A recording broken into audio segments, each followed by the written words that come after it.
Bon, du coup, on va commencer. Alors, déjà, du coup, on va bien définir ce que c'est déjà la spectrométrie. Donc, la spectrométrie, ça va être l'étude des interactions de la matière avec les rayonnements électromagnétiques. Donc, la matière, ça va être tout ce qui nous entoure, hein, entre guillemets.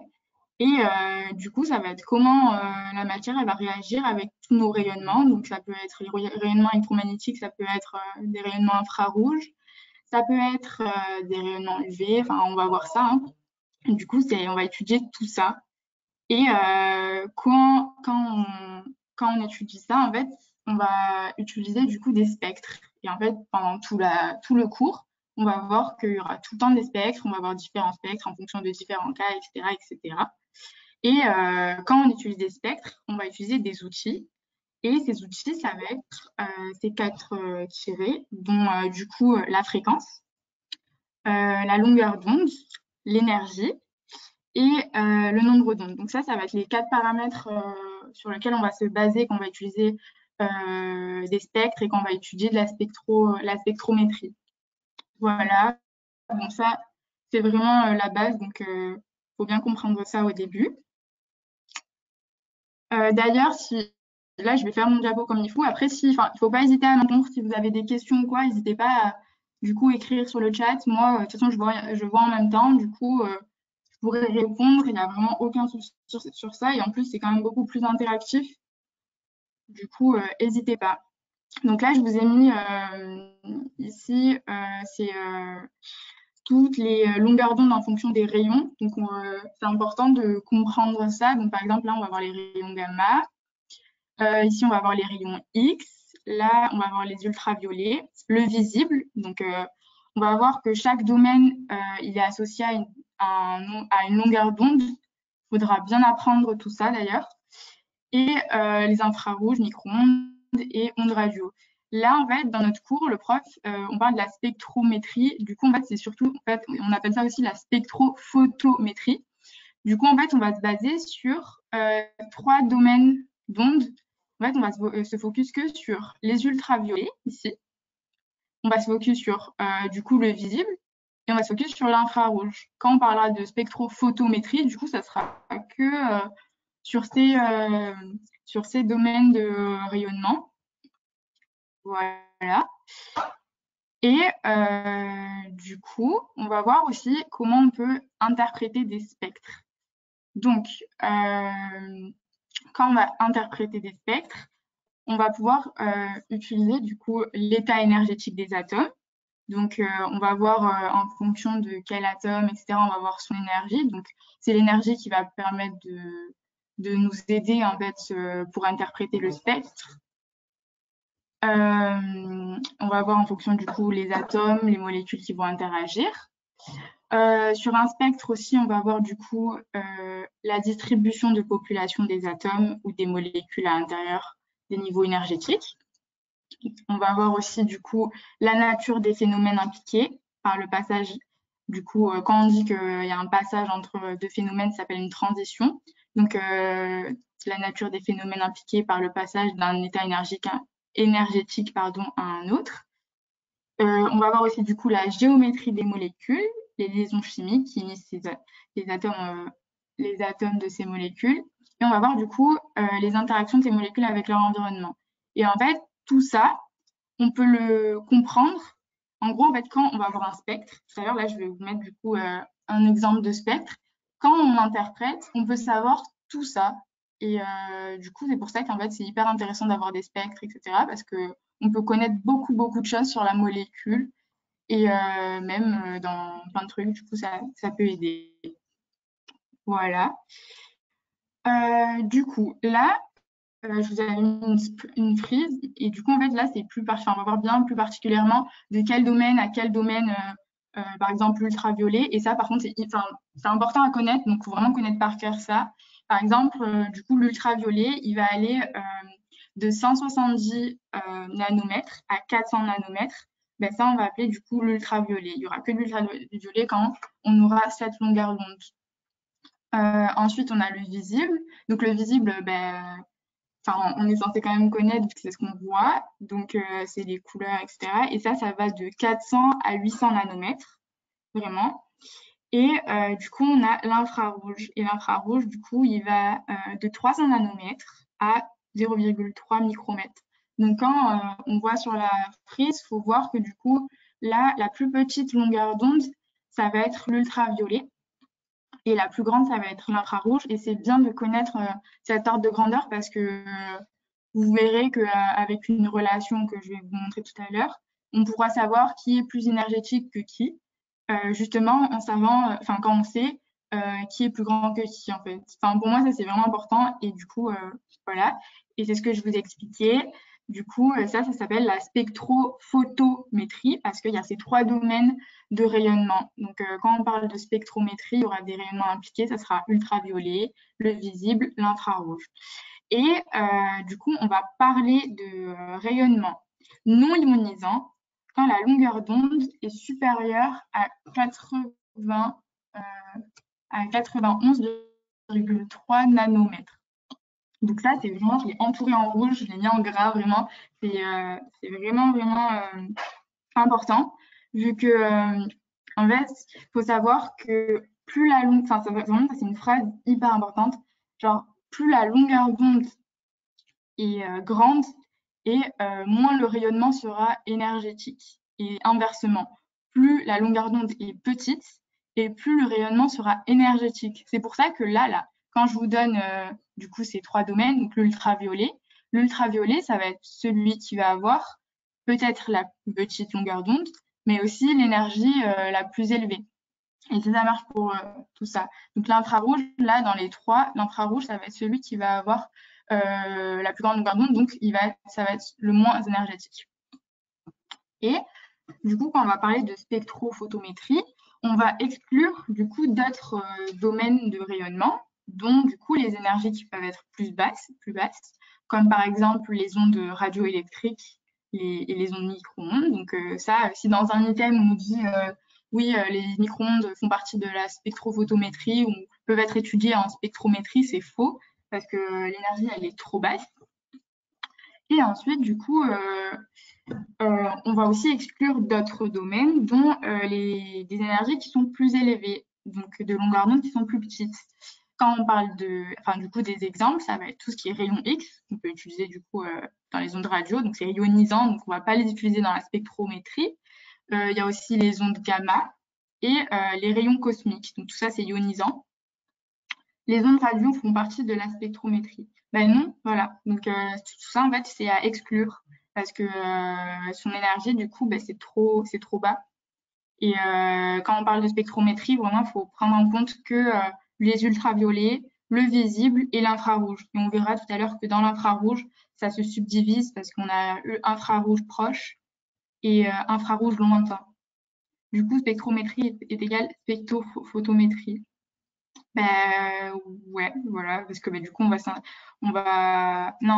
je pense pas en fait. Peut-être que ouais, je pense que je disais des bêtises parce que non, parce que du coup c'est la spectrophotométrie, pardon. C'est la spectrophotométrie qui est justement que pour les ultraviolets, le visible et l'infrarouge. Du coup, si on dit, enfin, par exemple, du coup là, si ton item on te met ondes radio font partie de la spectrophotométrie, ben c'est faux parce que c'est que les trois que j'ai cités là. Ça va? Ok.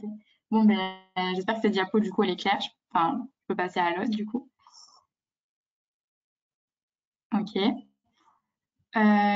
Du coup, maintenant, on va voir on va voir, du coup, ce que c'est l'émission. Parce que ça, c'est vraiment hyper important dans notre cours. Donc, l'émission, ça va être quoi? Déjà, je vais essayer de voir enfin, je vous explique un petit peu les bases un petit peu dans les électrons, etc. Donc, il faut savoir que un électron, parce qu'en fait, un électron, un photon, il va avoir un état fondamental. Donc, son état fondamental, ça va être n est égal 1. Pas n est égal 0, pas n est égal 2, c'est n est égal 1. Donc, c'est vraiment l'état fondamental, c'est quand l'électron il va être à ce niveau d'énergie, parce que du coup, il va être le plus stable. Vraiment, quand on va faire quelque chose ou quoi, il va tout le temps vouloir revenir vers son état fondamental parce que c'est l'état où il va être le mieux, le plus stable, etc. Donc l'émission, en fait, ça va se produire quand on a un électron qui n'est pas à son état fondamental. Donc, il a un état qui est thermodynamiquement instable. Ce qui fait qu'il va vouloir retourner à son état fondamental, mais quand il va retourner à son état fondamental, il va émettre quelque chose. C'est pour ça qu'on va dire l'émission et il va du coup émettre un photon. Donc, c'est le retour de l'électron dans son état fondamental à n est égal à 1 qui va donner du coup l'émission d'un photon d'énergie. Et ça, c'est vraiment super important parce qu'on va en parler très très souvent. Et du coup, il faut vraiment comprendre ça. Du coup, on a E1 qui est l'état fondamental, E2, donc E2 différent de l'état fondamental, hop, transition électronique par émission d'un photon. Et ça s'appelle du coup l'émission spontanée. Voilà. Donc, maintenant qu'on a compris ça, on peut voir un autre truc. Du coup, ça va être le cas un petit peu inverse de l'émission, donc c'est l'absorption.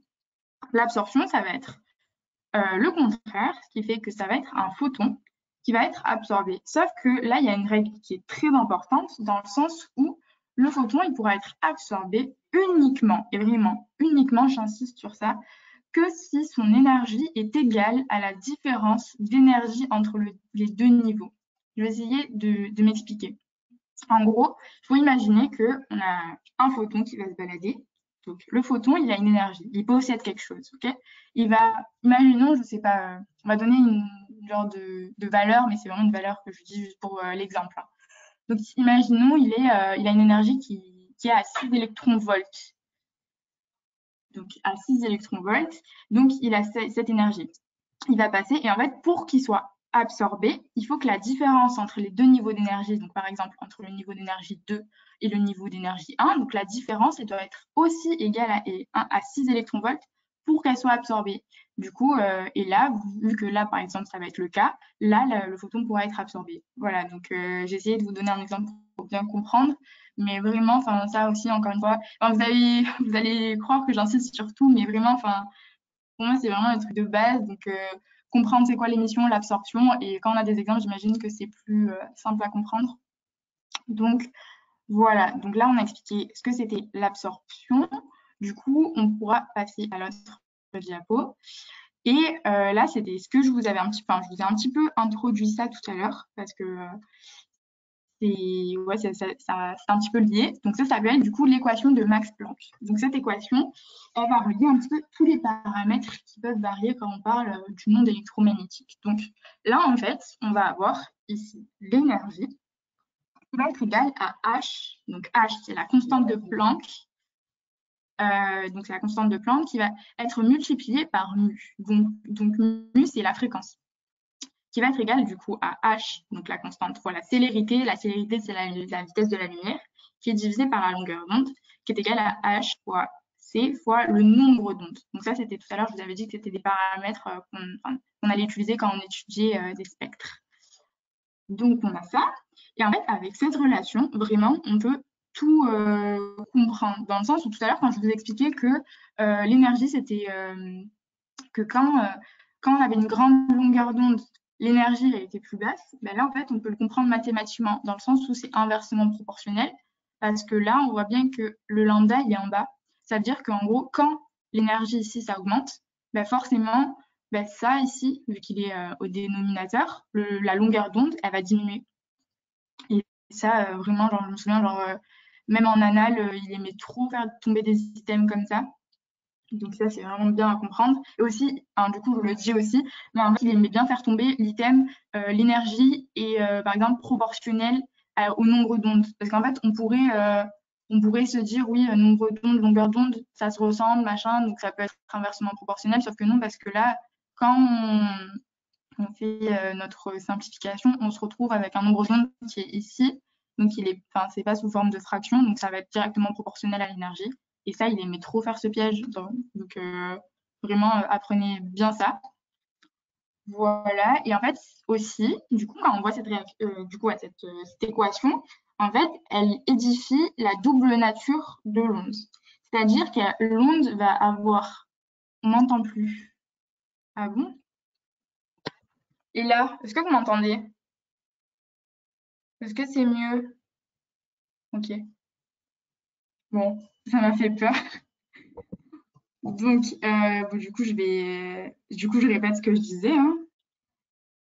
Je disais Du coup, il y en a l'équation de Max Planck.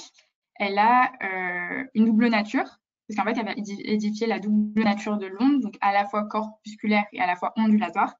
Et je vais vous expliquer pourquoi. Donc, on dit ondulatoire, vu que c'est une onde et elle va avoir une fréquence.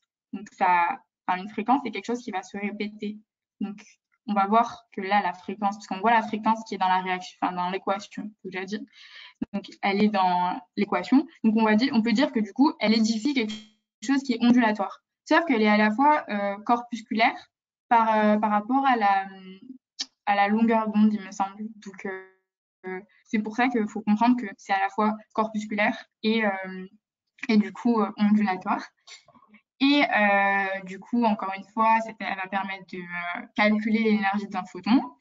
Et c'est ce que je vous avais expliqué tout à l'heure par rapport au niveau d'énergie et un électron. Ça, c'est vraiment hyper important, c'est-à-dire que l'électron, il pourra prendre que des valeurs qui sont discrètes, donc discontinues, c'est-à-dire que vraiment, c'est une valeur par niveau. C'est-à-dire qu'il n'y aura pas une valeur qui est entre deux niveaux. C'est soit il est dans le niveau 1, soit il est dans le niveau 2, 3, le 4 si vous voulez, mais il ne sera pas 3,5 si vous voulez. Il sera vraiment bien. Et en fait, un niveau d'énergie, c'est quoi?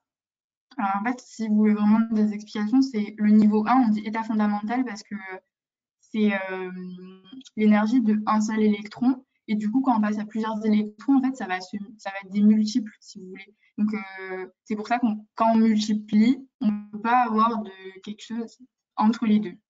Donc, vraiment, ne prendre que des valeurs discrètes, c'est hyper important. Voilà, et c'est ce que je pense, je l'ai écrit un petit peu en bas, donc j'ai dit état fondamental, donc N est égal à 1 état fondamental qui correspond à l'énergie de 13,6 électronvolts. Les niveaux supérieurs sont des multiples de l'état fondamental. Donc ça, c'est important. Voilà.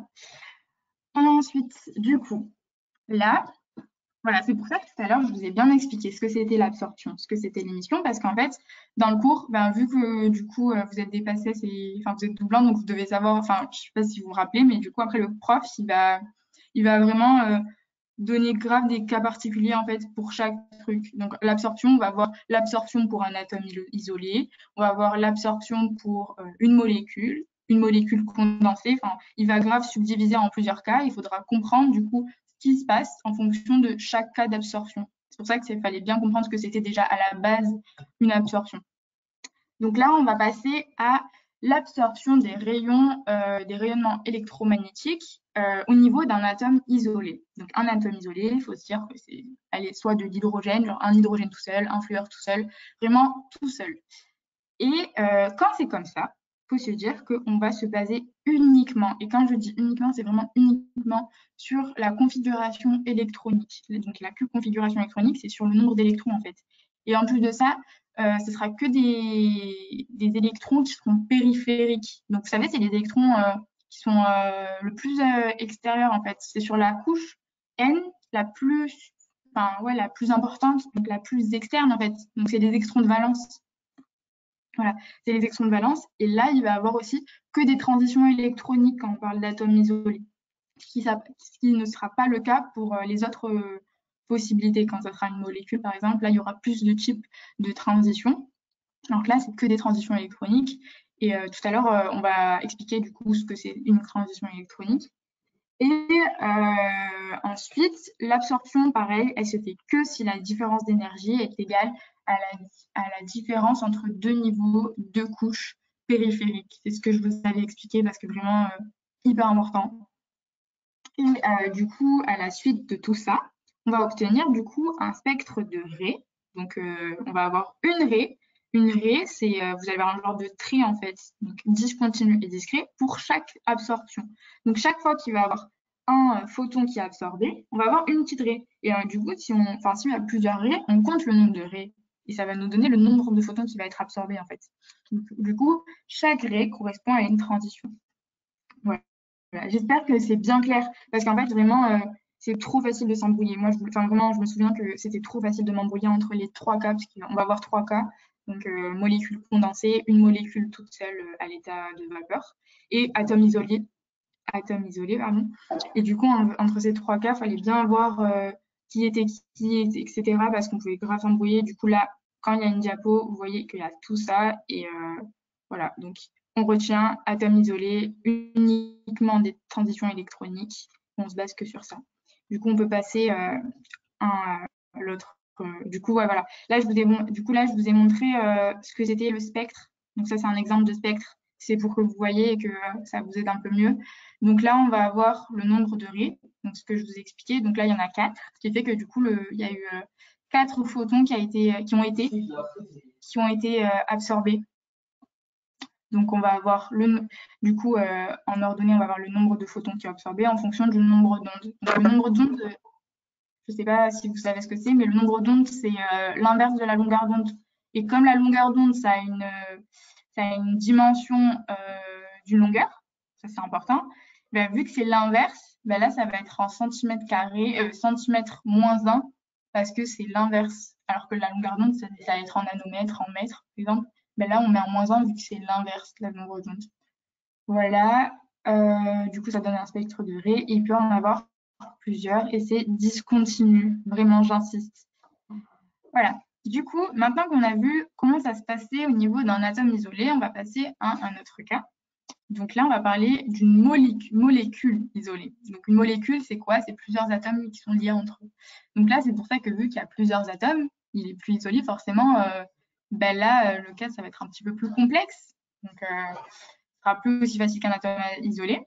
Donc là, on va plus avoir un spectre simple, on va avoir un système de bandes. Et en fait, avec un système de bandes, on peut se rendre compte qu'on peut apprendre beaucoup, beaucoup plus de choses. Ça nous donne beaucoup plus d'informations sur la molécule, en fait. Du coup, un système de bandes, c'est ce que vous voyez là, le schéma que je vous ai mis à droite. Du coup, il y a 3 paramètres qui vont le définir. Vraiment hyper important, il y en a 3. Du coup, ça va être la hauteur de la bande, la position de la bande et la largeur de la bande. Donc là, vous pouvez bien le voir sur le schéma. Donc, hauteur, ça va être ici, hop. Largeur, donc là. Et et du coup, la position, quand on dit position de la bande, ça équivaut à dire le lambda max, donc la longueur d'onde maximale. Ça revient à dire la position. OK? Et en fait, on va voir plusieurs choses. Là, on va voir des effets en fonction. Donc là, la position de la bande, on peut dire qu'il y a un effet, par exemple, qui s'appelle l'effet bateau-chrome. Donc l'effet bateau-chrome, ça va être lorsque la position de la bande, donc la longueur d'onde maximale, va se déplacer vers des grandes longueurs d'onde. Donc ça veut dire que quand la longueur d'onde augmente, là, on va avoir du coup un effet qui s'appelle l'effet bateau-chrome. Ça va? Et ensuite, on a du coup l'effet inverse. Donc, quand la longueur d'onde diminue, ça va être un effet hypsochrome. Et je vous ai dit que du coup, longueur d'onde, enfin, j'ai dû le répéter 40 000 fois, je sais, mais longueur d'onde et énergie, c'est inversement proportionnel. Donc, si on vous dit un effet hypsochrome est synonyme ou genre veut dire que l'énergie augmente, c'est vrai parce que du coup, la longueur d'onde, elle diminue. Donc, ça, c'est vraiment, vraiment important. Ensuite, du coup, on a la hauteur. Donc, la hauteur ou l'intensité, c'est à peu près synonyme. Quand on dit hauteur, on peut aussi parler du coup de l'intensité du rayon. Du coup, ça peut être soit un effet hyperchrome, soit un effet hypochrome. Donc ça, c'est pas comme hypso et bateau. Là, c'est plus facile, vu que hyper, ça veut dire que ça augmente. Et hypo, ça veut dire que du coup, la hauteur, elle diminue. Et enfin, du coup, on a la largeur à mi-hauteur. Donc, largeur à mi-hauteur, c'est la largeur. Et là, il n'y a pas d'effet particulier, il n'y a pas de nom particulier. Voilà. Répète, s'il te plaît. Enfin, c'est quoi que je dois répéter, du coup? Je sais pas. Bon, ben, je passe à l'autre diapo et dis-moi ce que je dois répéter et je le dirai parce que là, je sais pas du coup ce que je dois répéter. Ah, hypsochrome. D'accord, je répète hypsochrome. Du coup, hypsochrome, ça va être, on a dit hypsochrome, c'est quand la longueur d'onde, donc la longueur d'onde, le lambda max, ou on peut dire la position de la bande. Donc la position de la bande, elle va se déplacer vers des courtes longueurs d'onde. Et tout à l'heure, j'ai dit que courte longueur d'onde, ça voulait dire énergie qui augmente, parce que je vous ai donné l'équation de Max Planck, comme quoi longueur d'onde et énergie, c'était inversement proportionnel. Donc là, si on nous dit un effet hypsochrome est synonyme d'une énergie, d'une augmentation d'une énergie, l'item il sera vrai. Alors que si on nous dit, un effet hypsochrome est synonyme d'une baisse d'énergie, là, ce sera faux. D'accord? C'est clair? Et là, ce sera pareil pour bateau-chrome. Du coup, bateau-chrome, là, vu qu'on a une augmentation de la lambda max ou de la position, là, par contre, l'énergie, elle diminue, ce qui fait qu'on pourra dire, oui, un effet bateau-chrome est équivalent à une baisse d'énergie. Ça va? Ok, bon, du coup, là, si ça va, on peut passer à un autre, enfin, du coup, à l'autre diapo. Ok. Du coup, là, quand on a des... Tout à l'heure, on avait dit, pour un atome isolé, il n'y avait que des transitions électroniques. Donc, transition électronique, c'était ce qu'il y a là. Je ne sais pas si vous voyez ma souris, mais c'est ce qu'il y a tout à gauche. Donc, c'est en bleu, c'est 1 électron-volt d'énergie. Sauf que là, en fait, c'était pour un atome isolé. Là, on parle d'une molécule. Donc, il y a plusieurs atomes. Du coup, il va y avoir plusieurs possibilités de transition, en fait.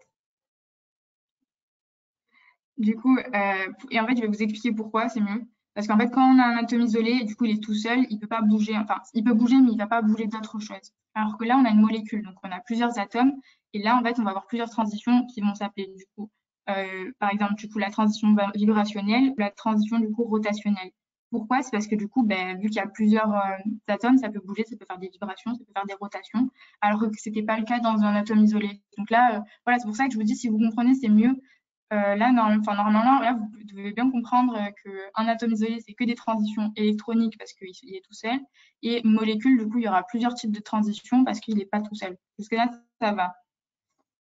Voilà, et du coup, l'énergie moléculaire, il y a 3 niveaux d'énergie. Du coup, en fait, on va prendre en compte que ces 3-là, même si le prof parle de 5 types de transition d'énergie. Il nous parle de l'énergie de translation et l'énergie d'orientation, mais il va pas vraiment plus les développer. Il va vraiment parler que de l'énergie, énergie ou transition électronique, des transitions de vibration, donc vibrationnelles, et des transitions du coup rotationnelles. Donc on va prendre vraiment que ça en compte. Et du coup, pour chaque niveau d'énergie, donc chaque transition, ils sont associés à une énergie. Donc un domaine, une genre d'ordre de grandeur, si vous voulez. Donc, par exemple, du coup, pour la transition électronique, ça sera de l'ordre de 1 électron-volt. Pour la transition une transition vibrationnelle, ce sera de l'ordre de 1/10 d'électron-volt.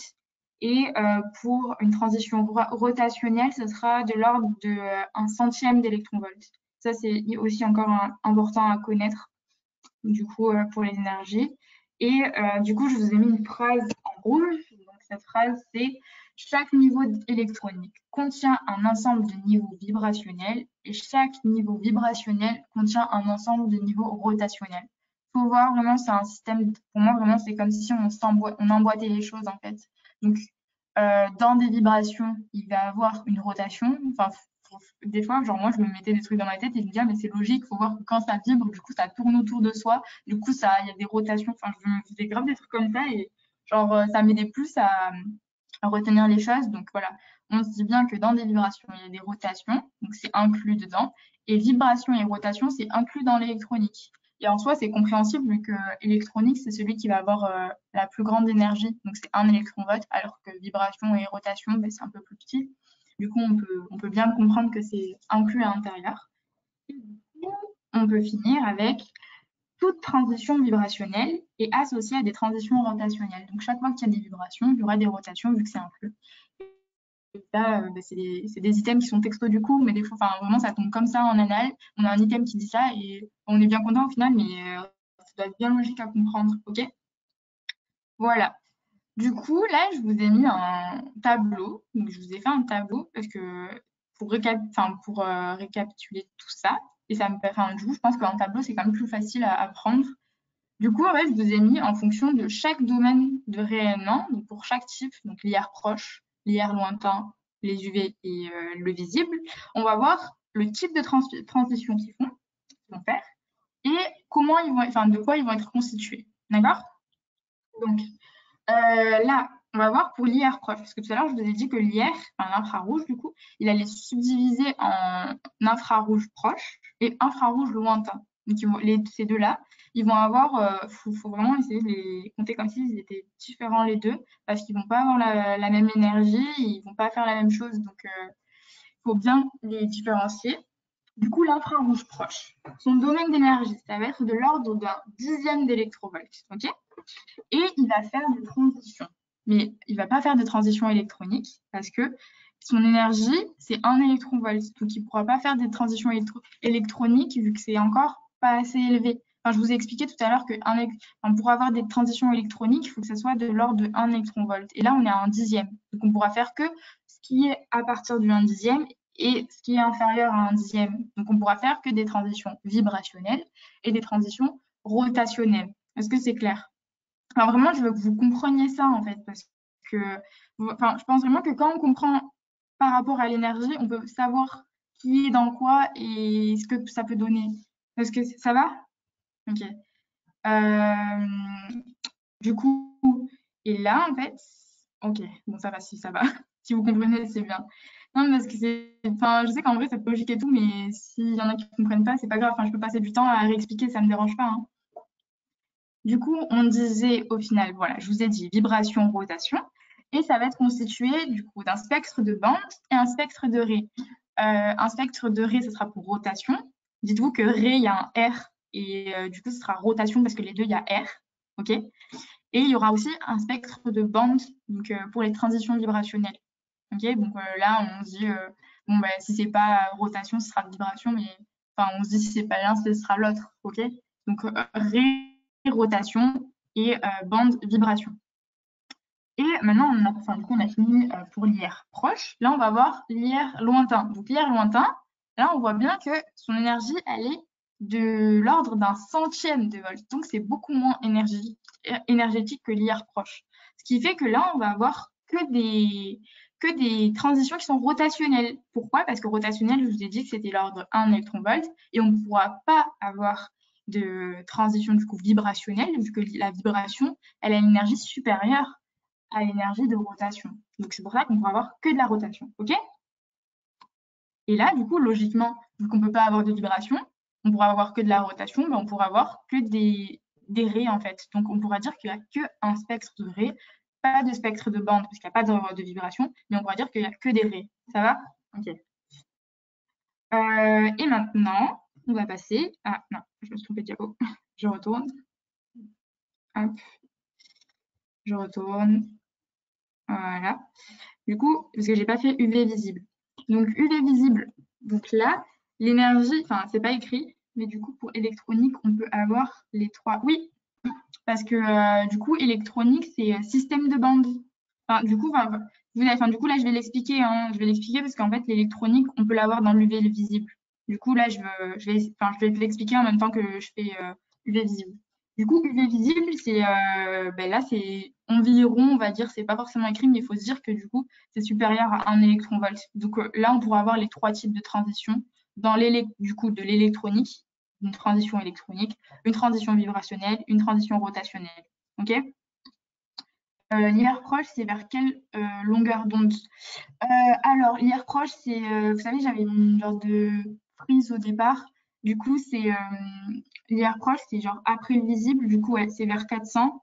Après, il me semble que ça s'arrête. Ouais, c'est 400, 200, 250. Voilà, c'est 400, 250 nanomètres. Et l'IR, du coup, lointain, c'est de 250 à 0,3 micromètres. Est-ce que ça va? Ouais. Du coup, c'est vrai que je l'ai pas écrit sur le diapo et j'essaierai de le mettre du coup avant de le poster sur Facebook. Et du coup, UV visible, c'est 1 électron-volt. En fait, c'est pas écrit dans le cours, mais il faut s'imaginer que c'est forcément supérieur à 1 électron-volt, vu que c'est au final, c'est supérieur, c'est une énergie qui est supérieure à l'IR proche, enfin à l'infrarouge. Du coup, ce sera forcément supérieur à 1 électron-volt. Donc, si c'est supérieur à 1 électron-volt, on peut avoir de la transition électronique. Du coup, je suis perplexe. Les IR lointains, ils ont donc un lambda qui est plus bas. Ben non, parce que... attends. Non, en fait, on va de... Ah non, ouais, c'est pas vers 400 en fait. Ouais, merci, hein. Ouais, ouais, c'est pas vers 400 en fait. C'est parce que j'ai pas la prise en face de moi. Mais en gros, il faut aussi imaginer. Du coup, on a... Je vais essayer, je récapitule, ok? On a 400, 800, on a le visible, ok? Du coup, 800, voilà, c'est à partir de 800. Je suis vraiment désolée. Je suis vraiment désolée. Du coup, c'est à partir de 800. Donc, on a de 800 et du coup, ouais, ça fait ouais, 800 jusqu'à 0,3 micromètres. Du coup, 0,3 micromètres, on convertit, il faudra convertir en nanomètres. Du coup, ça va donner quelque chose de supérieur. Et vu que là, la longueur d'onde, elle sera bien supérieure, l'énergie, elle sera inférieure. Est-ce que c'est mieux? Je vais regarder là, pour. Du coup, je regardais pour la fin du cours. Ouais. Non, mais c'est pas grave, c'est pas grave. Parce que moi, du coup, j'ai lu 400, je me dis, ah, bah, ça doit être 400, c'est pas grave. Mais pour la fin du cours, je vous dirai du coup les bonnes longueurs d'onde pour l'UV visible, pour l'infrarouge lointain et l'infrarouge proche. Pas dire de bêtises, parce que je vais regarder, ce sera mieux pour la fin. C'est bon? Ok. Bon, pour les UV visibles, on a dit il y a les trois types de transitions. Et voilà, vu qu'il y a les trois types de transitions, on va avoir un système de bandes, on va avoir du coup juste un spectre de bandes, et on va aussi avoir un spectre de raies. Donc on a à peu près tout en fait qu'on a de l'UV, de l'UV et du visible, vu que c'est plus énergétique. Voilà. Oui, en fait, c'était ça. C'était pour voir si du coup ça marchait bien avec le fait que le lambda est inversement proportionnel à l'énergie. Oui, voilà. Bah, du coup, ça veut vraiment dire que tu as bien compris au final parce que ça veut dire que j'avais dit des bêtises et ça veut dire que c'est bien que tu as compris. Donc, ça va. Ok, je vais continuer. Du coup, là, j'ai mis un exemple d'un système de bande. Donc, je vous ai dit, système de bande, on le retrouve au niveau de l'UV et du visible parce que c'est plus énergétique et parce que système de bande, il y a des transitions électroniques. Ok? Ouais. Du coup, on va voir que là, en fait, le spectre, il a un petit peu une tête qui est particulière au final, parce que on va avoir des raies. Donc là, voilà, il faut voir que on a plusieurs raies, et la raie la plus haute, on appelle ça la tête de bande. Et plus c'est haut, et plus c'est bien intense, en fait. Il faut se dire ça. Ok. Voilà, c'est ce que voilà, c'est écrit en fait. Du coup, plus on est intense et plus du coup il y a une tête de bande et plus la tête de bande elle est haute. Ensuite, on a des bandes. Donc en fait, vraiment ça s'inclut dans le sens où dans les bandes, on a plusieurs raies. Je sais pas si vous voyez là, mais voilà, on a une raie, c'est un petit trait, et une bande, c'est plusieurs raies, donc c'est plusieurs petits traits. Du coup, on a des bandes et le système de bandes, ça va être plusieurs bandes au final. Et le spectre du coup de bandes, c'est un spectre qu'on va retrouver dans la transition électronique. Donc ça, c'était juste pour un petit peu vous expliquer le spectre, comment il se fonctionnait. Et il y a un truc qui est hyper important, mais vraiment genre hyper important, parce que ça s'appelle du coup là. Vous savez, là, on a une bande et au-delà, vous voyez qu'il y a une genre de rectangle qui est complètement colorié, enfin il est continu là, il est plus discontinu, on voit bien ça. Hein. Du coup, bande est égal à un ensemble de raies. Oui, voilà. Parce que, enfin là, tu vois bien que genre il y a une bande et tu peux voir qu'il y a plusieurs raies, donc bande est égal à plusieurs raies. Ouais. Du coup, c'est ça. Du coup, là, je vais expliquer. Il y a ouais, vous voyez, il y a un truc là qui est complètement continu. Et en fait, à partir de ça, il faut dire que on arrive à une énergie qui s'appelle l'énergie de dissociation. Ok. Donc quand la bande elle devient continue, on arrive à une énergie de dissociation et là ça s'appelle une photolyse. Jusque là, ok, ça va. Donc une photolyse. Sauf que le prof, il adore vraiment mettre en item il met un autre nom qui s'appelle du coup la radiolyse. Sauf qu'en fait c'est complètement différent parce que la photolyse, on parle du coup quand il y a photo, ça veut dire qu'il y a l'UV, le visible, l'infrarouge. Et quand on parle de radiolyse, ça veut dire que c'est des rayonnements qui vont être ionisants. Sauf que nous, on est en spectrophotométrie, il n'y a pas de rayonnement ionisant dans la spectrophotométrie. Du coup, il aime trop inverser les mots. Et du coup, voilà, vraiment, quand on parle de photolyse, il n'y a pas d'ionisation. Et on parle de, quand il y a énergie de dissociation, c'est de la photolyse et pas de la radiolyse. Vraiment, vraiment, j'insiste parce qu'il aime trop faire ce genre de piège. Vraiment, voilà. Du coup, je pense que là, j'ai tout dit un petit peu sur cette diapo. On peut passer à l'autre. Spectrophotométrie est égal rayonnement non ionisant. Ben, en fait, j'ai expliqué tout à l'heure qu'on avait du coup l'UV, visible, infrarouge, et dans ces trois-là, le plus énergétique, c'était l'UV. Donc en gros, l'UV, euh, c'est pas un rayonnement ionisant en fait en soi. Non, non, c'est pas. Parce qu'on a dit les rayonnements ionisants, c'était les ondes gamma, les rayons X, et il y avait les rayons cosmiques. C'est ces trois-là. Et en fait, on parle de rayonnement ionisant à partir d'une certaine longueur d'onde. Quand la longueur d'onde elle est inférieure à 91,3 nanomètres, du coup, là, on peut parler d'un rayonnement ionisant. Ok, j'espère que j'ai répondu à ta question. Radiolyse, on peut toujours retenir car rayonnement ionisant est effet radio. Oui, voilà, c'est ça.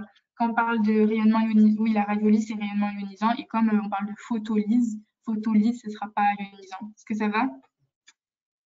C'est quoi les têtes de bande? Les têtes de bande, c'est c'est dans une bande, jusque-là ça va. Et en fait, c'est la raie qui sera la plus élevée à l'intérieur d'une bande. Donc c'est la raie, tu vois là, il y a le petit schéma, il y a écrit tête de bande, et en fait, tu vois bien que c'est la raie la plus haute. Donc c'est ça la tête de bande. Et il faut voir que, en gros, ils te disent que plus il y a une tête de bande qui est haute, et plus ce sera intense. Ça, c'est juste à savoir. Mais j'espère que du coup, tu as compris ce que c'était une tête de bande. Bon. Ok, merci. Bon, ouais, ça va, tant mieux. Il faut juste que tu te dises que dans une bande, c'est la raie la plus haute.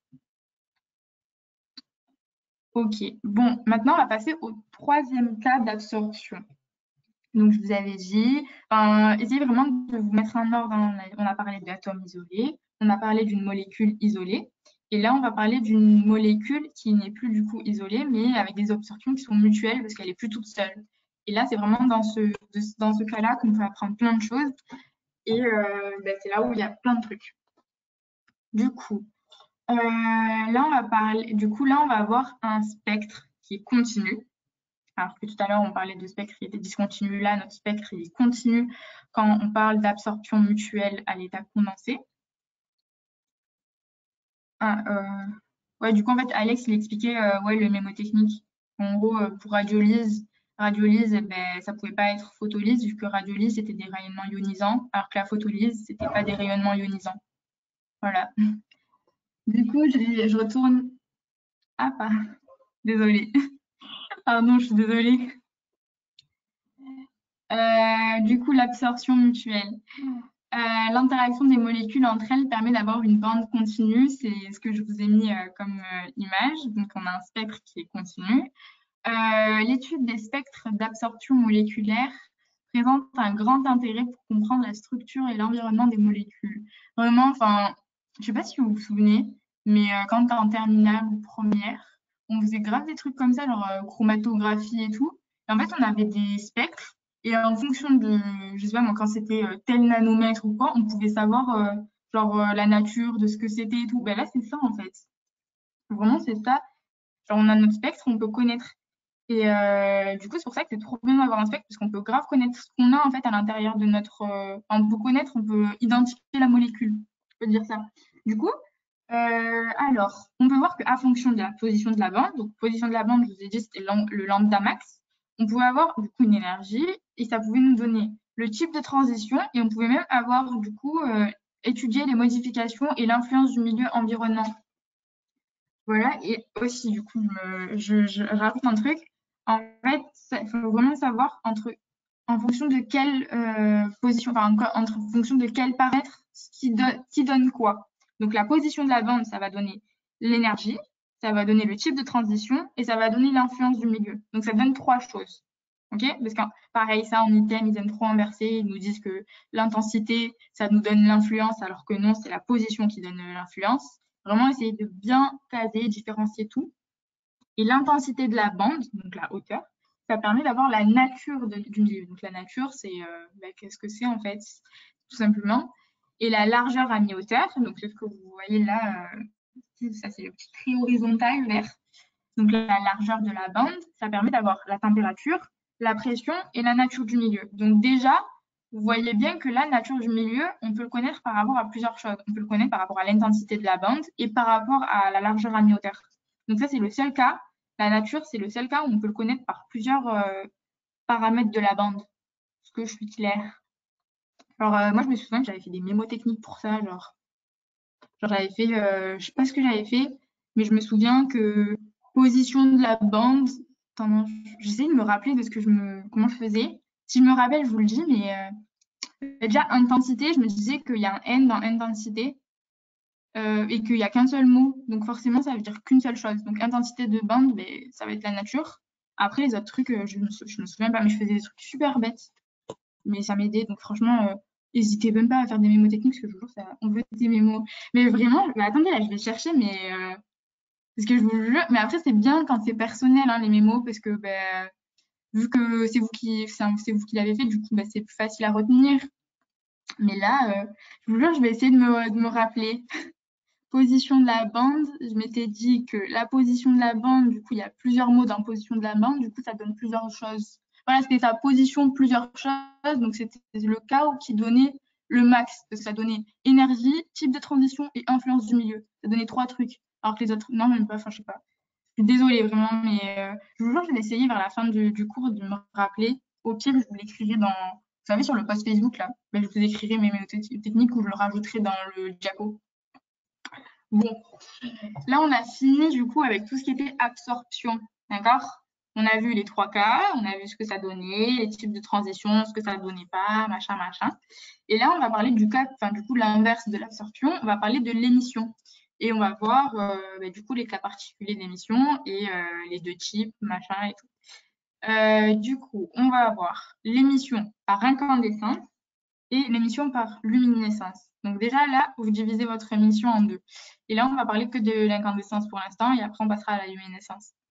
Donc l'incandescence, ben, quand on entend incandescence, ben, forcément ça va me parler, enfin, je sais pas, moi ça me fait penser à chaleur, tout ça.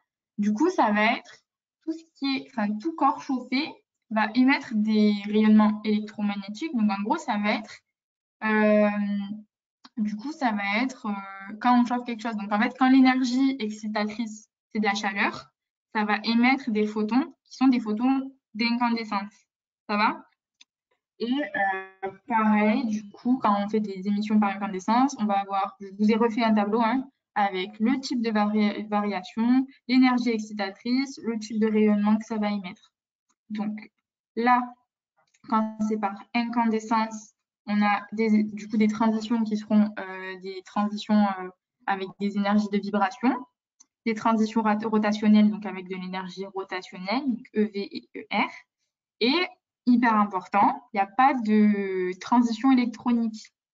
Et en fait, je vais vous expliquer, mais en gros, en fait, il faut s'imaginer que l'émission par incandescence, elle est moins énergétique, enfin, ça va émettre des photons qui sont moins énergétiques que l'émission par luminescence.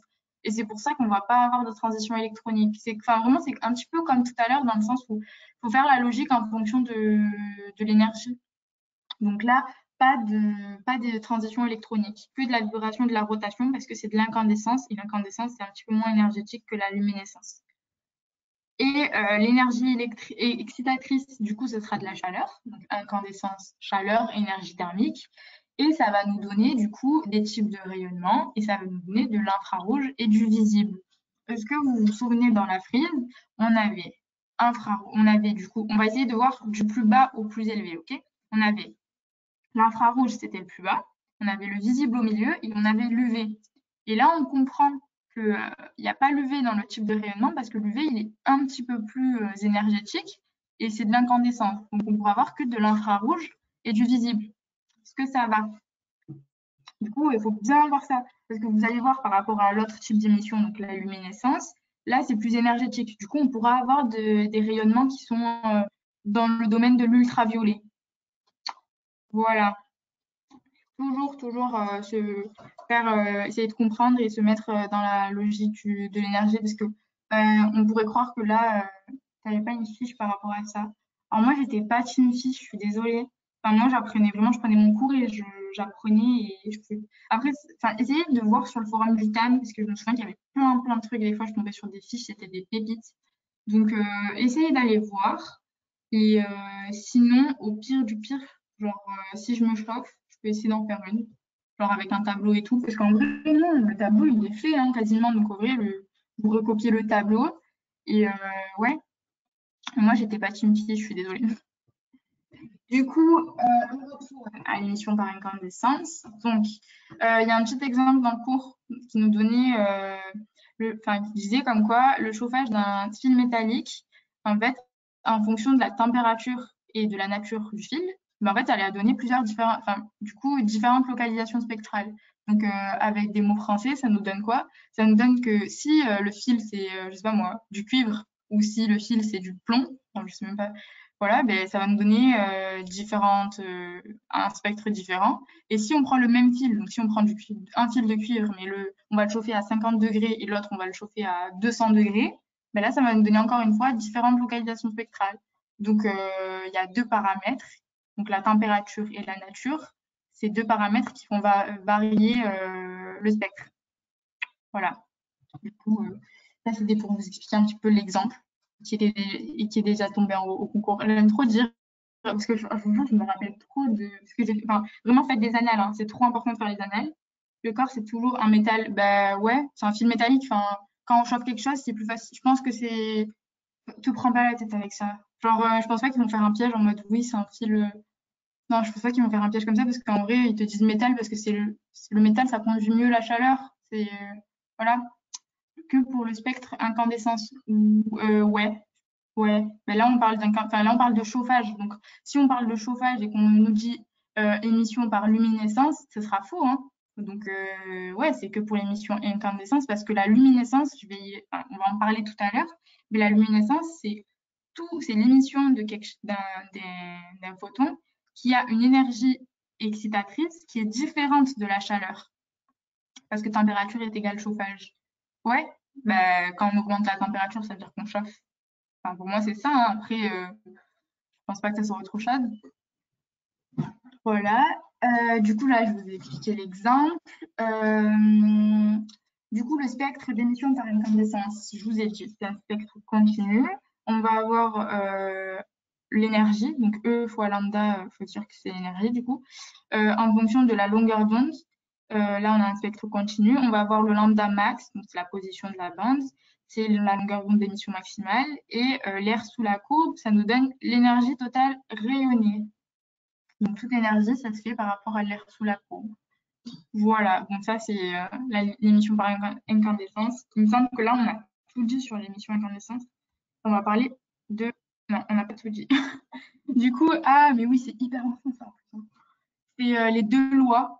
En plus, il aimait trop faire ça. Genre, en fait, il aimait trop confondre, genre inverser. Genre, en fait, il allait trop mettre la loi de Stefan Boltzmann et il allait mettre la définition du déplacement de Vienne. Il aimait trop faire ça. Du coup, apprenez bien qui est qui, machin. Et en plus, genre, voilà, la loi de Stefan Boltzmann, c'est si la température augmente, l'énergie totale rayonnée augmente. Et il me semble que vous voyez en mieux un, mais constante de Boltzmann, c'est tout ce qui a un rapport avec la température. Du coup, il faut dire que forcément, si c'est Boltzmann, ça va parler de température. Vous le voyez au cours de thermo en plus avec Monsieur Roubouillon. Ouais. Du coup, voilà. Quand on augmente la température, l'énergie, elle augmente. Ça, c'est une règle, donc vous la prenez par cœur. Et donc la loi du déplacement de Vienne. Si la température augmente, la longueur d'onde maximale est déplacée vers les courtes longueurs d'onde. Ça, normalement, je vous ai expliqué tout à l'heure. Il y a des mémographes pratiques pour Vienne et Boltzmann. Ouais, genre là, franchement, ça va normalement. Normalement, vous êtes bien censé connaître ça. C'est facile à apprendre. Du coup, déplacement de Vienne, alors, vous savez que le lambda max, si il est vers des courtes longueurs d'onde, ben forcément, l'énergie, elle va augmenter. Donne-nous les. Ben, regardez, je vous ai dit Stéphane Boltzmann. Boltzmann, vous pensez à la température parce que il a créé une loi par rapport à la température. Je suis sûre et certaine, il a fait un truc par rapport à. Parce que je me souviens qu'en cours de thermo, on parlait que de la constante de Boltzmann. Donc je me disais, Boltzmann, il a fait la température. Donc si la température augmente, c'était ah ouais, mais oui, c'était une équation avec genre l'énergie et la température. Et en fait, il expliquait ça, du coup, ben, je te dis, Boltzmann, température, énergie, elle augmente. Ça va? Perso, moi, j'ai fait ça.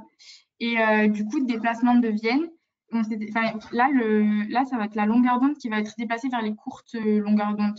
Donc, en gros, on avait dit que quand la longueur d'onde est diminuée, ben, l'énergie, elle augmente. Donc, vu que la température aussi, elle augmente, on avait dit par rapport à la loi de Stefan Boltzmann que quand la température elle augmente, l'énergie aussi. Je sais pas si ce que je dis, c'est clair. Est-ce que c'est clair ce que je dis? Parce que pas trop. Bon, je vais répéter. Non, mais JH, elle a dit. Attends. Oui, c'est clair. Bon, je sais pas, mais je répète quand même, on sait jamais, hein. Je vous ai dit température pour la loi de Vienne, loi du déplacement de Vienne. Température augmente, lambda max qui est déplacé vers les courtes longueurs d'onde. Du coup, putain, et chez moi, il y a du bruit, je suis désolée. Je suis vraiment désolée. Du coup, lambda max est déplacé vers les courtes longueurs d'onde. Température augmente et on a dit par rapport à la première loi que la température, elle augmente, l'énergie aussi. Donc, vu que les lambda, elles diminuent, ben, vu que c'est inversement proportionnel, la longueur d'onde a diminué, donc l'énergie, elle augmente. C'est bon? Désolée. C'est bon? Ok. Maintenant, on a fini avec l'émission par incandescence. On va parler que de l'émission par luminescence. Du coup, là, l'émission, ça va être de tout rayonnement électromagnétique qui va être pas d'origine thermique. Donc, en gros, excitatrice, ça peut être tout sauf la chaleur. Il faut vraiment se dire que c'est tout sauf la chaleur. Voilà. Ça peut être tous les autres trucs, hein. Et ça va être un retour à l'état fondamental d'atomes ou de molécules qui va être excité par une autre énergie que la chaleur. Ça, je l'ai répété, je suis désolée. Ce sont des rayonnements plus énergétiques que par incandescence. Ça, j'ai fait que vous le dire en plus que c'était plus énergétique. Et du coup, ça a expliqué qu'on pouvait avoir des photons d'ultraviolet. Donc là, on peut avoir tous les trois domaines de la spectrophotométrie. On peut avoir à la fois des photons infrarouges, on peut avoir à la fois des photons visibles et on peut avoir des photons UV. OK? Donc on peut avoir ces trois choses. Voilà. Maintenant, la fluorescence. Donc dans l'émission par luminescence, ça va se subdiviser en deux choses. Donc à la fois la fluorescence et la phosphorescence. Donc là, on va parler de la fluorescence. Donc c'est quoi la fluorescence? Déjà, ça va être un phénomène qui est instantané. Là, vous voyez plus mon écran. C'est bon, vous le voyez là? Ok. Du coup, je vous ai dit, c'est un phénomène qui est instantané. On va avoir la multiplicité des spins qui sont conservés. Et là, on va avoir un état qui est singulier.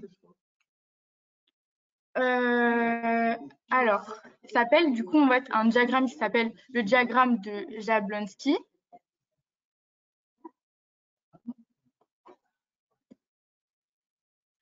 Voilà. Et du coup, vous voyez que là, on a ici S0, c'est du coup l'état singulier avec l'état fondamental. Et on a S1. Et en fait, ce qui va se passer, c'est que là, vous voyez en bleu, on a H mu. Donc en fait, on va exciter avec une énergie. Donc c'est pour ça que du coup, ça va être une énergie vu qu'on est en émission par luminescence. Ça va être une énergie qui va être différente de l'énergie par la chaleur. On va exciter. Donc là, en fait, il va plus être au niveau de son état fondamental, il va être un état excité. Et du coup, il va devoir se relaxer. Parce que lui, son but, c'est retourner à un état fondamental. Du coup, il va se relaxer et il va donner du coup l'émission d'un photon par luminescence. Ça va? Et en fait, il y a une règle dans tout ça, dans la fluorescence, ça s'appelle la règle de Kasha. Donc là, faut se dire qu'en fait, la molécule ne pourra regagner son état fondamental qu'à partir du niveau de vibration le plus bas de l'état excité. Je vais essayer de vous l'expliquer ici. Donc en fait, vous voyez là, il y a écrit relaxation vibrationnelle. En fait, il y a plusieurs traits et il faudra que il va se relaxer qu'à partir du trait le plus bas. Donc vraiment avec voilà, le niveau le plus bas en fait de l'état excité, genre le trait le plus bas, et il faut que ça soit en fait que à partir de ça. Si ben, le trait il est trop haut, ça veut dire qu'il n'est pas assez bas, il sera assez énergétique. Les flèches bleues, ça ressemble à l'absorption. Les flèches bleues, je vois pas de quelle flèche bleue tu parles. Ben, là, là, on est sur de l'émission, donc je pense pas que ça se ressemble, non. Du coup, ouais, j'en étais à la règle de Kasha. Du coup, le passage de S0 à S1, hyper important aussi, c'est qu'en gros, c'est un phénomène qui est là quand on passe de S0, donc à partir de S0, donc de l'état fondamental à l'état excité, c'est quelque chose de non radiatif. Donc là, il n'y a pas de photon qui va être émis, mais par contre, le passage du coup de S1, donc de l'état excité à l'état fondamental, là, on va avoir une émission de photons, d'accord? Bon, je pense que là, normalement, ça va. Elle parle de la flèche d'excitation, elle est bleue. Mais en fait, c'est H mu, donc la flèche là qui va vers le haut, en fait. Parce on parle d'un état qui est de base, on est à l'état fondamental, donc il est stable, il n'est pas excité. Du coup, on va exciter grâce à une énergie, donc il va passer, il va monter vers le haut. Il va du coup passer à S1, un état excité, grâce à H mu. Ça va? Et du coup, quand il va se désexciter grâce à la relaxation, il va émettre un photon qui s'appelle un photon du coup de fluorescence par émission de luminescence. Et là, en fait, on va avoir du coup H mu prime, c'est-à-dire qu'il va être émis avec une autre énergie. Donc ça, c'est les flèches rouges. Donc voilà. Donc non, il va pas absorber de l'énergie. Il va vraiment émettre quelque chose en fait, parce que pour retourner à l'état fondamental, on émet, alors que l'absorption, c'est non, c'est vraiment rien à. Enfin, je vous ai dit de toute façon, là on est sur le coup, on parle d'émission et l'émission de toute façon c'est quelque chose qui est inverse à l'absorption. Donc avant d'émettre, avant d'émettre, ah, en fait, il a pas forcément absorbé. Quand tu l'émets, tu l'excites, mais en fait, tu lui rajoutes quelque chose d'autre. En fait, tu lui rajoutes de l'énergie, mais tu l'as juste perturbé, tu l'as pas forcément absorbé, en fait. Ouais, ouais, je vois ce que tu veux dire. Il absorbe, non? Ben, franchement, enfin, genre, pour moi, c'est vraiment que tu l'excites au départ. Je sais pas s'il l'absorbe en soi, parce qu'il n'y a pas de phénomène d'absorption, mais tu vas vraiment le perturber. C'est vrai que tu vas lui en rajouter en plus. Donc, en soi, quand tu dis rajouter, tu peux dire, je sais pas si quand on dit rajouter de l'énergie, ça veut dire absorber. Enfin, pour le coup, là, bon. Mais enfin, pour moi, c'est pas. Enfin, si un item, on vous dit oui, il y a de l'absorption dans l'émission, mais t'es fou, hein. Parce qu'il n'y a pas d'absorption. Enfin, il faudrait grave. Enfin, franchement, faudrait être grave vicieux de aller aussi loin parce que moi, j'y ai pas du tout pensé. Et non, non, enfin, on excite, on n'absorbe pas. Voilà. Il y a de l'excitation dans l'émission, oui, mais pas de l'absorption. C'est deux phénomènes. Ouais, voilà. Enfin, pour moi, c'est vraiment deux phénomènes différents. Du coup, bon. Du coup, est-ce que vous avez des questions là sur la fluorescence? Je vous ai dit que passer de S0 à S1, c'était non radiatif. Passer de S1 à S0, là, c'était radiatif parce qu'on allait émettre un photon. Aussi, vous avez vu qu'il y a H mu et H mu prime. Ben, en fait, il y a H, du coup, l'énergie d'excitation, elle est supérieure à l'énergie, du coup, qui va être, enfin, l'énergie du photon qui va être émise. La fluorescence, ça fait partie de la luminescence. Oui, ça fait partie. En fait, quand on parle de luminescence, ça va se subdiviser du coup en fluorescence, là, ce que je suis en train d'expliquer, et phosphorescence. Là, normalement, juste après la fluorescence, du coup, là, il y a des diapos dessus et je vais vous expliquer ce que c'est la phosphorescence. Donc déjà, moi, si je vous dis ce qu'il faut bien retenir sur la fluorescence, ça va être le fait que c'est un phénomène qui est instantané, qu'on garde les spins, donc ça se garde, et c'est des états singuliers. Vous allez voir au niveau de la phosphorescence, donc le deuxième cas, ça va être des états triplés, donc on ne garde pas les spins. Et en plus, ce sera retardé au niveau de la phosphorescence, du coup, ce ne sera pas instantané. Donc bien retenir que fluorescence, c'est instantané et que c'est singulier. Du coup, si on passe à V2 de S, enfin, du coup de V2 de S1, on doit redescendre à V0 de S1 avant de retourner à S0. V2 de S1. Ok. Laisse-moi juste voir de quoi de V2 de S1 à, bah non, à V0 avant. Ce qui va se passer, regarde, ça va être, on a V2. Donc déjà, V2, il doit descendre à V0 avant de. Il doit redescendre à. Attends, juste 30 secondes de temps que. Du coup, ouais, V2, il descend au niveau de vibration le plus bas de l'excité. Du coup, V2, V0. Et de là, en fait, plus bas de l'excité. Et à partir de V0, là, il peut descendre à S0. Est-ce que c'est bon là? Oui? Bon, ben voilà. En gros, ouais, c'était ce que tu as dit, mais je vais vérifier. Du coup, maintenant, on va passer à encore de la fluorescence, mais ça, c'est la loi de Stock. Donc, il y a plein de lois à connaître, hein, mais c'est comme ça, c'est ce que je vous ai dit. Donc, ici, en fait, on a l'énergie émise, elle est inférieure à l'énergie absorbée. Donc là, en fait, ouais, donc je pense que vous avez raison au final. Donc, enfin, parce que, ouais, si, vous avez raison. Parce que regardez là, en fait, on avait H mu, là, le bleu, on lui met de l'énergie. Donc, ouais, parce qu'en fait, je ne savais pas si c'était excité, ça voulait dire absorber. Mais du coup, ouais, parce que regardez, là, on parle d'énergie absorbée. Donc, l'énergie H mu absorbée, elle est supérieure à l'énergie H mu prime, qui est de l'excité. Ça va? Ça va là, regardez. Donc, la personne qui a posé la question, elle avait raison, hein. Voilà. Du coup, je retourne à ma diapo. Donc, voilà, loi de stock. Du coup, on se retrouve bien avec H mu émis qui est inférieur à H mu absorbé. Alors, du coup, la longueur d'onde, donc c'est inversement proportionnel. Ben là, du coup, on inverse. Forcément, du coup, la longueur d'onde émise, elle sera supérieure à la longueur d'onde absorbée. Parce que la longueur d'onde émise, elle a une plus basse énergie. Et ensuite, on a le déplacement de stock. Donc, le déplacement de stock, c'est lambda prime, donc lambda, la longueur d'onde qui est émise, moins la longueur d'onde qui est absorbée. Et ça nous donne du coup le déplacement. Là, vous le voyez normalement ici. C'est du coup entre les deux spectres, on fait la différence et ça nous donne le déplacement de stock. Voilà.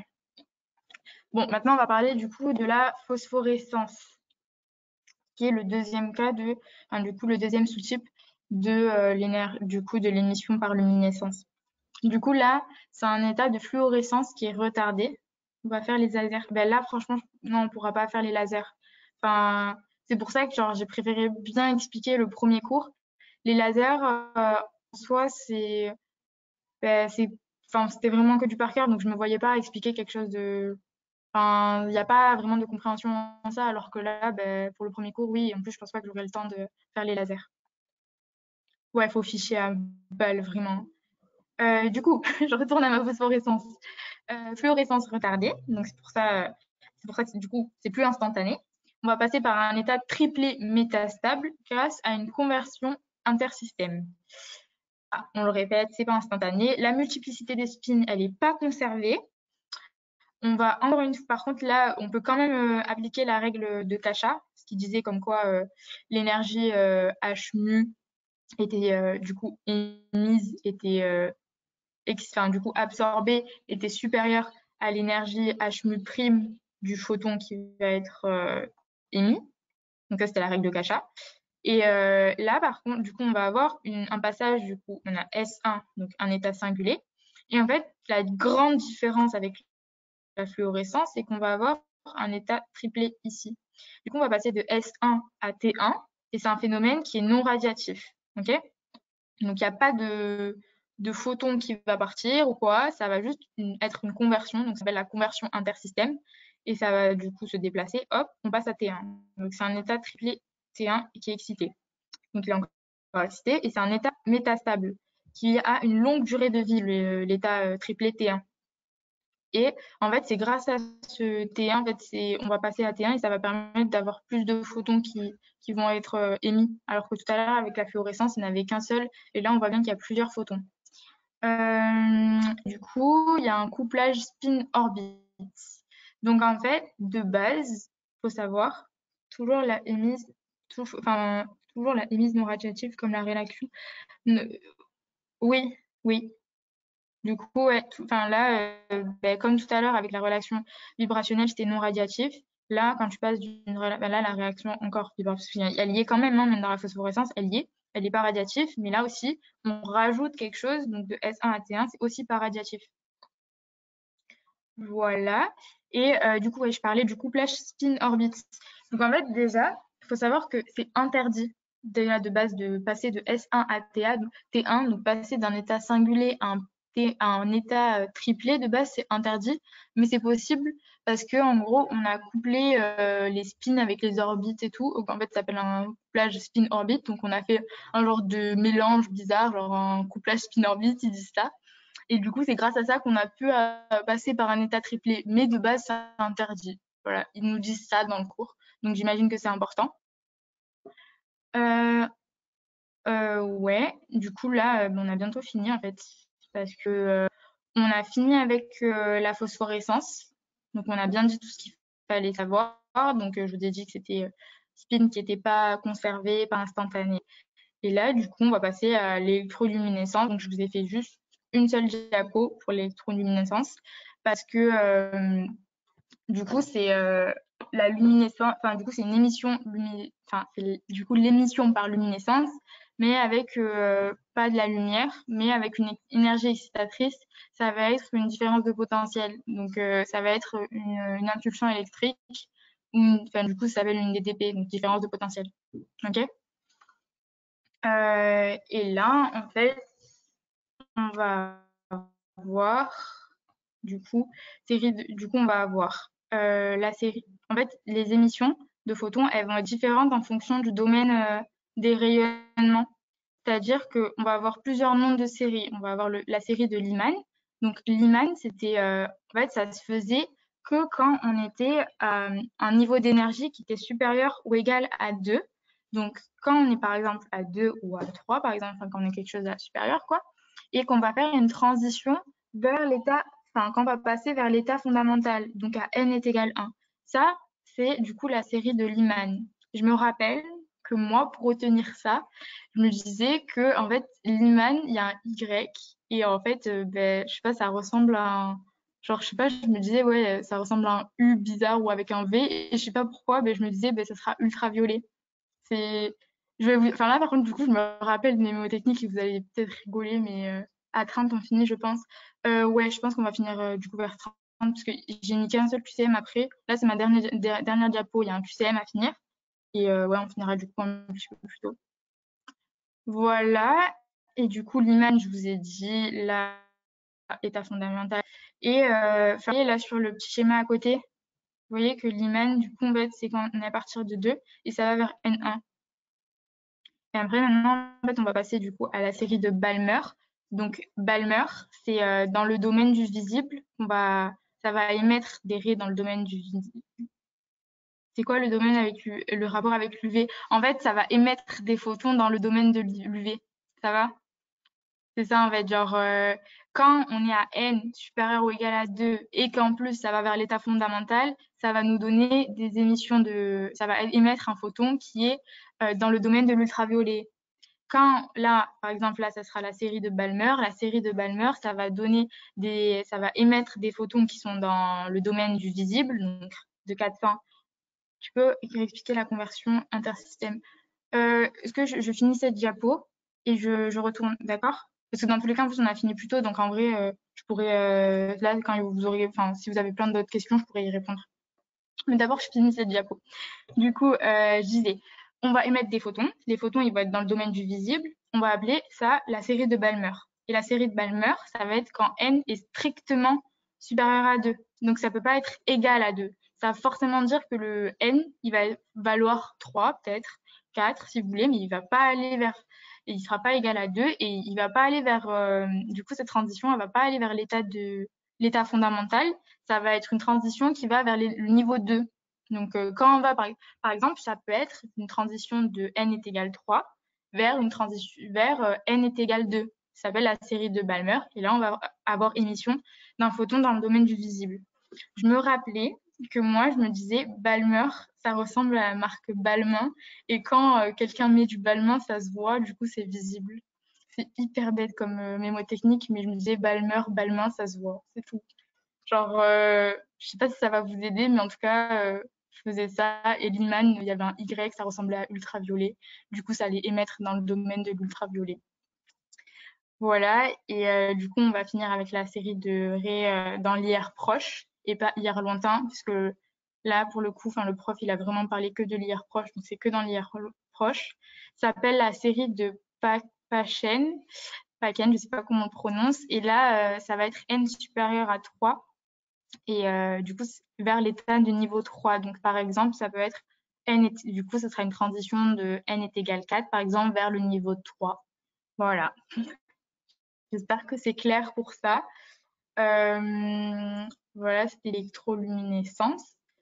Et du coup, après, on a les QCM. Donc, je ne sais pas si vous voulez d'abord que je réponde à vos questions. Et après, on fait les QCM, comme vous voulez. On peut faire les QCM et après l'expliquer du coup. Comme ça, on part. Ah, voilà, c'est mieux. Ok. Du coup, on fait les QCM et après, je réponds à toutes vos questions et on a le temps. Donc, si vous voulez vraiment poser, et même des questions qui ne sont pas en rapport avec la spectro, si vous voulez, hein, vraiment, de toute façon, je suis là. Je t'explique trop bien. Ben, merci, mais franchement, des fois, je bégaye un peu, du coup, ça me saoule, mais j'essaye de faire de mon mieux. QCM avant. Ok. Alors, est-ce que vous voulez que je lis les items? Vous me dites si c'est vrai ou c'est faux. Et après, on passe à l'item B. Après, on fait l'item C. Et après, on voit, genre, après, je vous mets la deuxième diapo avec le récap. Comme ça, c'est plus interactif. Ou sinon, je vous laisse 2 minutes. Vous le faites de votre côté et après, vous me donnez les réponses. On fait comme la première chose ou pas? Bon. Oui? Ok. Parce que d'habitude, genre, je laisse 2 minutes pour faire les QCM. Sauf que, ben, je sais pas, je trouve que c'est pas interactif, j'aime pas. Du coup, je préfère faire comme ça. Du coup, je vais vous lire l'item. Donc, item A, on parle d'un effet hypochrome pour une baisse de la longueur d'onde. Pour vous, est-ce que c'est vrai ou c'est faux? C'est faux, hein. Ouais, c'est faux. Parce que déjà, en plus, hypochrome, c'est pour l'intensité. On parlerait du coup d'un effet hypsochrome. Et du coup, hypsochrome, ça serait une baisse de longueur d'onde. Et du coup, ouais, ça serait une... Ouais, voilà. C'est hypsochrome. Ça va. Moi, je suis contente que vous avez suivi.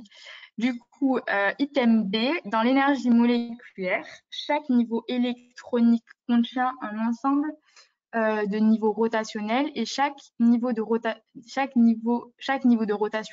contient un ensemble de plusieurs niveaux vibrationnels. Pour vous, c'est vrai ou c'est faux? Oui, c'est faux. Pourquoi c'est faux? Est-ce que quelqu'un peut me mettre dans le... Enfin, du coup, pourquoi, dites-moi, qu'ils soient inversés? Ouais. Parce que du coup, ouais, c'est vibration contient la rotation et pas rotation qui contient la vibration. C'est bon? Voilà, très bien.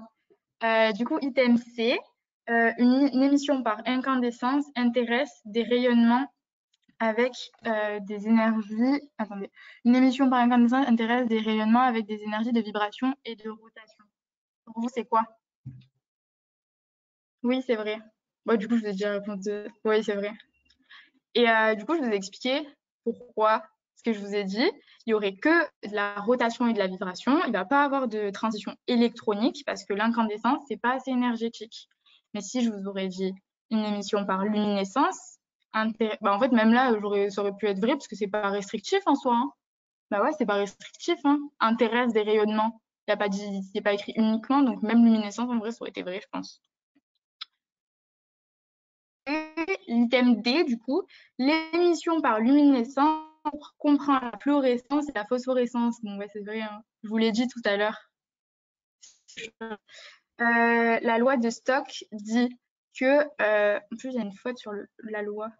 Lambda émis supérieur à lambda, c'est inversé. Ben, attendez. Ouais, c'est faux, hein. Bah, pourquoi ils ont mis que c'était vrai? Ben non, ouais, c'est inverse. Attendez. Lambda prime émis, donc c'est une longueur d'onde, c'est ce qu'on va émettre. Ben non, hein, c'est vrai, oui, c'est vrai. Parce que c'est le prime, donc c'est ce qu'on va émettre. On savait que l'énergie, elle était inférieure. Donc forcément, le lambda, il sera supérieur. Vous voulez qu'on retourne sur la diapo? Oui, ben on retourne, hein. Parce que, ben oui, c'est vrai, hein. Enfin, je vais retourner. Dans l'item, c'était lambda prime émis qui est supérieur. On retourne. Oui, c'est vrai, normalement. Touc, touc, touc. Où est-ce que c'était? J'y retourne, hein, parce que vaut mieux vérifier que dire des... Je l'ai passé? Oh non, je suis allée trop vite. C'était à l'émission? Ouais, attendez, bon, je vais aller plus vite. Parce que je vois pas trop. émis. Ah, mais ouais, c'est la loi de Stock. Mais je vous jure, c'était le premier quad. Moi, j'oublie plein de trucs. Du coup, ouais, voilà, c'est écrit là. Donc, ouais, c'est vrai, hein. Lambda prime émis supérieur à lambda absorbé. C'est bon? Du coup, c'était vrai. Bon, voilà. Du coup, je sais pas, je vais voir s'il y a un autre QCM.